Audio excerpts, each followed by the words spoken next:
موت کو وہ یہ نہیں ہے مکمل فنا ہو جانا، بلکہ یہ تصور یہ ہے کہ ایک مہلت عمل تھی جو تمہیں دی گئی تھی دنیاوی زندگی میں، وہ مہلت عمل جب ختم ہوتی ہے تمہیں بلا لیا جاتا ہے اور تم چندے انتظار میں رہتے ہو، اور وہ جہاں تم انتظار کرتے ہو اس کو کہتے ہیں عالم برزخ۔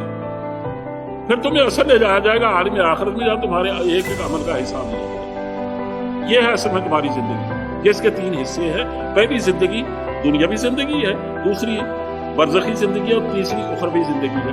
پہلی زندگی کے خاتمے کو موت نہیں کہتے، قرآن کریم کہتے ہیں تم اس کو موت کہتے ہو، جبکہ یہ غلط تصور ہے۔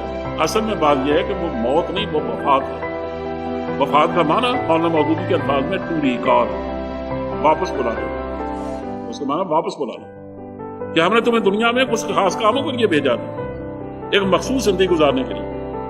اب وہ وقت ختم ہو گیا، ایک اجل تمہاری مقرر کی تھی، وہ اجل آ گئی، اب ہم نے تمہیں اس سے واپس بلا لیا۔ اب اس کے لیے عربی زبان میں کوئی لفظ نہیں تھا، 25 لفظ تھے، وہ مکمل فنا ہو جانے کو ادا کرتے تھے۔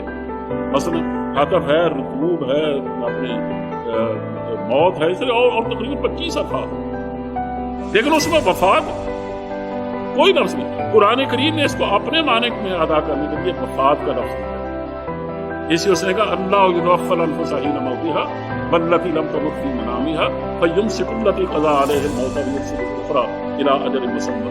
اللہ وہ ہے جو انسانوں کو وفات دیتا ہے، اور اسی سے اردو زبان میں وفات کا لفظ آج تک ہم استعمال کرتے ہیں کہ فلاں صاحب وفات پا گئے، اور مطلب کیا ہوتا ہے جس کو ہم بولتے ہیں بلکہ سانحہ ارتحال بھی ہم بولتے ہیں، وہ کود کر گیا یہاں سے، ارتحال کا معنی کود کر گیا، کہ فلاں کا ارتحال ہو گیا، بلکہ کہتے ہیں فلاں کا انتقال ہو گیا۔